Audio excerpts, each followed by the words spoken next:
Around the year 850, in the ancient coffee forests of the Ethiopian plateau, lived this man, a goat herder named Kaldi. One day, he noticed that after his goats had eaten these bright red berries from a certain bush, that they became highly energetic and wouldn't ever go to sleep at night. He then tried the berries for himself and, excited with the discovery, took them to the nearest place of worship.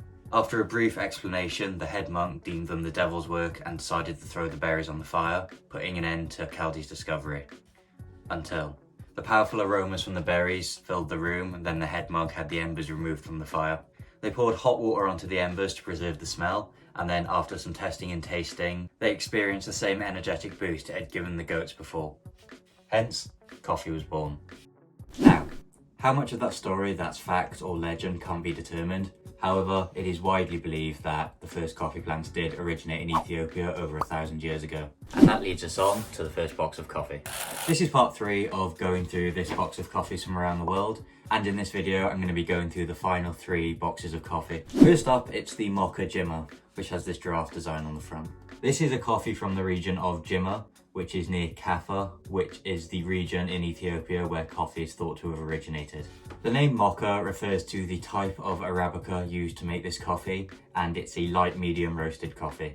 Nearly all work, cultivating and drying is done by hand in Ethiopia, and this coffee was processed via the dry method, where the picked berries are dried in the sun to remove the outer layer. The coffee is full-bodied and meant to have a bittersweet chocolate intensity, a hint of boozy fruit, and a nutty aftertaste. So let's see if that's true. Right, so I've got the first cup of coffee of the day here. The smell when I opened the packet for this one was the first of the ones I've tried, which didn't just taste like either coffee or coffee with a bit of chocolate. There was actually a bit of a tangy fruit smell to this one. And also when I made the drink as well, you could taste a bit of like a background fruity smell to it. So quite excited to try this one, and hopefully that comes out in the drink. Well, first impressions is a bit disappointing. It's not got much of an extra taste to it. I was kind of hoping to have a bit more of a boozy fruit taste coming out in it, but none of that. Not got the nutty aftertaste to it either, that I can taste so far. And really just tastes like a not particularly nice coffee. I think that's enough of that. Moving on to the next one. Next up is the Ethiopia Yirgacheffe box, which has a zebra on the front. As you may have guessed, this is also from Ethiopia, and it's from the area surrounding the small town of Yirgacheffe, which is in southern Ethiopia. As well as being close to the birthplace of coffee, Yirgacheffe is actually the birthplace of the first wet processing mill in the 1970s. This coffee has been wet processed, the opposite to the mocha, which is where the outer layer of the berry is washed off using water rather than dried off. The coffee beans have a distinctive yellow stripe down the middle, and this is the first coffee I've had in the box which is light-bodied. It's meant to have aromatic floral notes, a mild lemon acidity, and a silky smooth sweetness.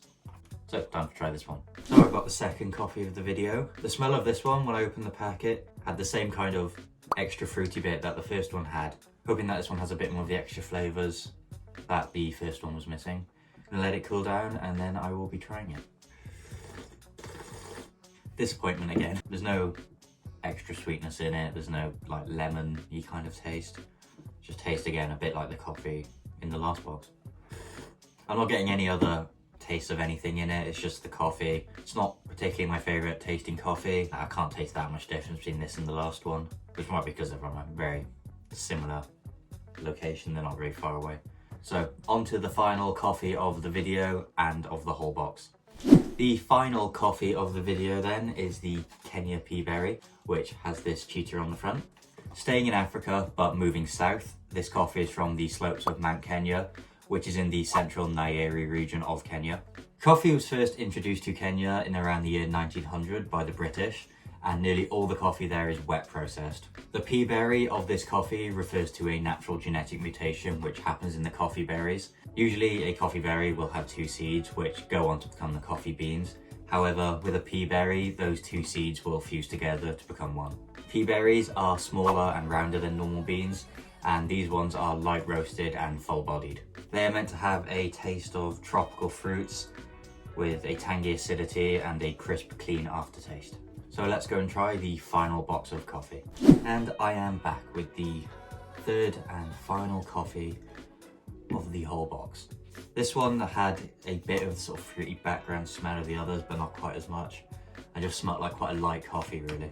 So I'll let this cool down, see what I think of it, and then decide which one is the best. Definitely better than the last one already. Tastes a lot, the coffee just tastes a lot nicer and tastes a lot smoother as well. Really like this one. I think it's a really nice tasting coffee. Much better than the other two in this video.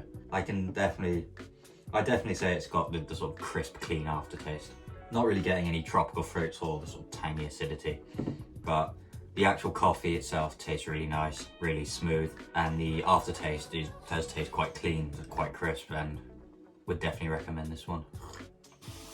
So that brings me to the end of all the coffees in the box. Out of the final three, I definitely say the Kenya Peaberry is the best. But out of the whole box, I'd probably say the Guatemala Elephant was the best. I'd say the top three are all quite nice, but the remaining four are just a bit meh. If you haven't seen part 1 or 2, they're both linked down in the description. Thank you all for watching the video, and I will see you next time.